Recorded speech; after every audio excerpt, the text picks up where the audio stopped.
Vladimir Poutine, qui s'est exprimé il y a quelques minutes. Qu'est-ce qu'il dit, le président russe? Eh bien, il ordonne de faciliter l'envoi de combattants volontaires en Ukraine. Écoutez-le.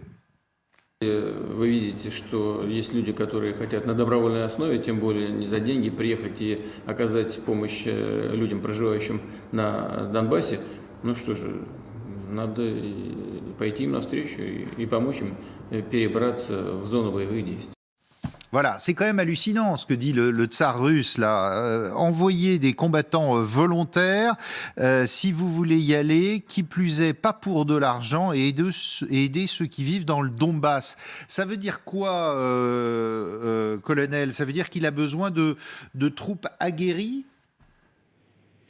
Alors évidemment que non, mais c'est un petit peu le renvoi d'ascenseur après les sollicitations de Zelensky la semaine dernière pour faire venir une espèce de brigade internationale en Ukraine. Donc c'est une espèce de pendant. Vous voyez, on voit bien qu'il y a une guerre de communication, et l'idée de Poutine, c'est clairement de dire qu'ils ont également des appuis à l'extérieur, une espèce de brigade internationale qui pourrait se constituer. C'est que de la communication. Bien évidemment, l'armée russe n'a absolument pas besoin d'avoir les quelques milliers d'hommes qui pourraient correspondre à cette espèce de brigade. D'ailleurs, tout comme les Ukrainiens qui, globalement, aujourd'hui, on assiste à une espèce de dynamisme, de peuple en armes, et ils n'ont pas réellement besoin de 1000 hommes de plus ou de moins. Ils ont besoin d'armement, de soutien, de renseignements, de missiles, etc. Mais ils n'ont pas besoin de force. À mon avis, ce n'est que de la communication, et ni l'un ni l'autre ont réellement besoin d'avoir ces supplétifs extérieurs.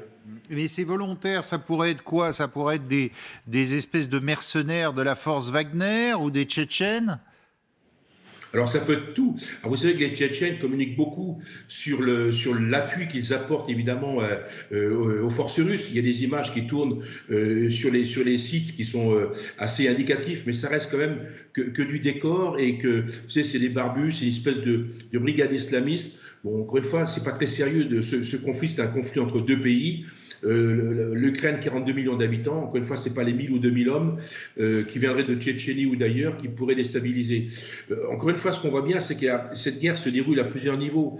Il y a un niveau militaire sur le terrain, tel que je l'évoquais il y a quelques minutes, mais également une guerre de communication extrêmement élaborée, dans le sens où tant Zelensky que Poutine sont doués dans ce domaine-là. Ils ont l'infrastructure pour ça, ils ont les idées pour cela. Et donc, on assiste à une vraie guerre de communication. D'ailleurs, comme depuis ce matin, on se met à parler d'obus chimiques, parce que ça vient évidemment de Zelensky et de l'Ouest. Il va y avoir comme ça une espèce de surenchère permanente, un coup le nucléaire, un coup les écoles, etc. En fait, c'est une guerre. Restez avec nous, colonel. Je vous donne une dernière information. Vladimir Poutine qui a ordonné le redéploiement militaire à la frontière occidentale de la Russie pour faire le pendant au déploiement des troupes de l'OTAN. Là, on a l'impression, Manon Loiseau, qu'on monte quand même d'un niveau. On monte d'un niveau, et c'est de plus en plus inquiétant. Poutine, plus il se sentira acculé, réagira d'autant plus violemment. Moi, la plupart de mes amis russes ont très très peur. C'est-à-dire qu'ils pensent tous les prétextes sont bons pour qu'il aille beaucoup plus loin. Par rapport à ce qui vient d'être dit, je pense que les forces de Kadyrov sont extrêmement aguerries, ont montré ce qu'elles pouvaient faire à Alep. Et par rapport au massacre des civils et à faire régner un ordre poutinien et autour de Bachar el-Assad, je pense qu'il ne faut absolument pas sous-estimer ni Wagner ni les forces de Kadyrov. Et quand Poutine appelle, donc le communiqué, c'est aider la guerre de communication, les habitants qui vivent dans le Donbass. Hein. Donc on renvoie encore aux Russes cette image de, en fait, alors, il n'y a pas de guerre, mais on appelle à des volontaires. Donc, il n'y a pas de guerre, mais on dit qu'il y a 500 morts dans l'armée russe. Déjà, voilà. Ensuite, on appelle aux volontaires de tout le peuple russe à venir s'engager pour défendre la liberté. On montre que des images, donc dans les télés russes, on voit des femmes qui accueillent les drapeaux russes, les tanks. Donc, c'est bien sûr une guerre de communication, mais il est de plus en plus en train de jouer auprès de la population russe sur on est un pays en danger et on a besoin de défendre notre nation, et venez, hommes de la nation, vous engagez. Donc on joue encore sur cet impérialisme, disons impérial de la Russie, qui serait menacé par l'OTAN. Donc il sait exactement où il va là-dedans. Où est la corde sensible? Où est la corde sensible. Donc, et plus ça va dans cette escalade, plus ça risque d'être extrêmement dangereux, et plus le moindre mouvement des troupes de l'OTAN pourra être un prétexte à effectivement, on parle d'attaques chimiques, mais les attaques chimiques, elles ont eu lieu en Syrie. Je ne vois pas vraiment, si ça continue comme ça, ce qui pourrait empêcher les Russes de passer à un stade très inquiétant, supérieur, très inquiétant. Surtout qu'on sent bien ces derniers jours dans la presse russe, notamment monter cette histoire des armes chimiques, des fameux laboratoires. C'est ce que dit toute la propagande russe, de ces laboratoires ukrainiens d'armes biologiques financés par les Américains. Ouais, c'est ça. Alors, il y a un élément qui me paraît important à garder à l'esprit. L'actuel chef d'état-major des armées russes, Gerasimov, a théorisé dès 2013, il y a près de 10 ans, l'importance et même le primat du non-militaire dans un conflit de cette nature. Et le même Gerasimov avait, semble-t-il, ainsi que son entourage, été assez impressionné par l'approche américaine en Irak, avec la théorisation, là encore, du regime change, du changement de régime par différents types de pressions.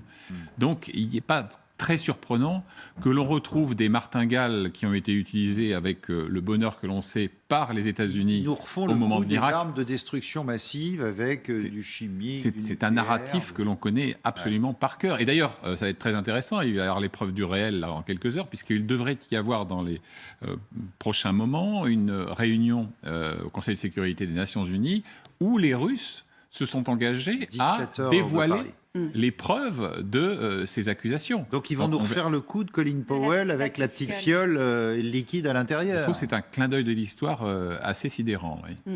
Et puis c'est vrai qu'on a une dramatisation côté russe et dont on sent qu'elle peut ouvrir la voie à une justification par la Russie de ces armes. Alors justement, je vous fais écouter le président Zelensky, toujours dans son bunker, qui lui n'est pas dupe. D'ici, il parle de ça, c'est qu'on va se les prendre, nous. Écoutez-le. Les propagandistes russes nous accusent de soi-disant fabriquer des armes bactériologiques et de préparer une attaque chimique. Cela m'inquiète beaucoup, parce que l'expérience passée nous a montré que pour savoir ce que prévoit de faire la Russie, il suffit de regarder ce dont elle t'accuse. Écoutez bien, le fait qu'ils nous accusent de ça montre de quoi ils sont capables. Ils l'ont déjà fait dans d'autres pays. Manon Loiseau, c'est pas faux ce qu'il dit? C'est absolument vrai. C'est exactement ça. On a vu ça sur la Syrie, on a vu ça avant sur la Tchétchénie. C'est à partir du moment où les Russes accusent l'adversaire d'utiliser des armes chimiques ou d'autres armes, ils le font eux-mêmes dans les jours qui suivent. Donc ce que dit le président Zelensky est complètement justifié. C'est une longue stratégie russe. Après, est-ce qu'ils le feront de désinformation. Colonel Pierre de Jong, vous êtes toujours avec nous. Ça pourrait avoir lieu, des armes chimiques russes déployées en Ukraine, comme ça a été fait en Syrie? Alors, bien évidemment, les Russes ont toujours intégré, si vous voulez, dans leur logique tactique, c'est-à-dire de premier échelon, ont toujours intégré, l'emploi du nucléaire et l'emploi de l'armement chimique. Très longtemps, l'armée soviétique de l'époque était dotée d'obus chimiques. Donc on pouvait tirer à une dizaine ou une quinzaine de kilomètres avec des obus chimiques. Donc c'est totalement dans la logique, dans la doctrine russe. Il y a toujours l'emploi de ce genre de matériel.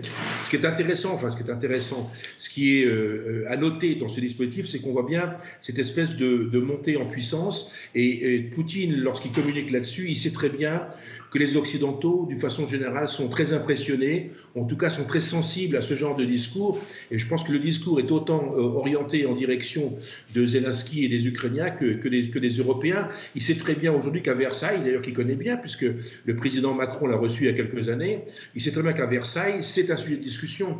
Et que s'il y avait quelque chose de chimique ou de nucléaire, en tout cas de chimique, en Ukraine, immédiatement les débats à Versailles prendraient une autre tournure et il y aurait un autre angle. Moi, ce que je pense, c'est que les Russes cherchent quelque part à faire entrer les Européens, peut-être pas l'OTAN, mais les Européens dans la danse. Quelque part, en les impliquant davantage et en créant une espèce de tension entre l'Europe et lui, encore une fois, dans un cadre d'une communication, de diversification des menaces, etc., etc. Ce qu'on voit, c'est qu'on voit quand même les Russes extrêmement adroits, d'une certaine façon, extrêmement logiques, et concrètement, ils fonctionnent sur un modèle qui n'est pas le nôtre du tout. Ils agissent tous azimuts, il n'y a pas de concentration des moyens, il n'y a pas d'objectif clairement précis. En fait, il y a une logique logique, il y a une espèce de mécanique qui s'est mise en place, une planification qui s'est mise en place. Et il faut reconnaître qu'ils prennent leur temps. Ils ont globalement assez peu de pertes, malgré le fait qu'ils en aient, bien évidemment, et que les Ukrainiens se battent bien. Mais on voit bien qu'il y a une espèce de système global dans lequel le chimique est intégré. Mais la réaction quand même de l'opinion publique, si on voit des armes chimiques déployées contre la population ukrainienne, elle serait énorme. Sans doute, simplement, le moment est venu de rappeler que le Kremlin n'a jamais eu de pudeur de chaisière par rapport au recours à l'arme chimique, que ce soit à l'échelon individuel, pour essayer de liquider un opposant, y compris d'ailleurs à Londres, si besoin, en y dépêchant des agents. Et puis on pourra monter d'ailleurs aussi à l'empoisonnement de Yushchenko en Ukraine par la dioxine. Donc, et puis, à l'échelon également collectif. Souvenons-nous quand même du virage. Et de Navalny. Qui a bu dans une bouteille d'eau. Absolument. Mais regardez, on évoquait la Syrie, et à mon avis, c'est tout à fait pertinent, pour la raison suivante. Lorsque Barack Obama dessine la ligne rouge en 2013, en disant « s'il y a attaque chimique des forces de Bachar al-Assad, etc., il y aura riposte », le pire de l'affaire, c'est quand vous dessinez la ligne rouge et que vous la laissez être violée sans réagir. Ça a conforté Poutine et les siens dans l'idée que, décidément, cet Occident était faible, irrésolu et impuissant. Et n'oublions jamais non plus que si Bachar al-Assad est encore au pouvoir aujourd'hui à Damas, c'est du fait de l'irruption massive et brutale des Iraniens et des Russes.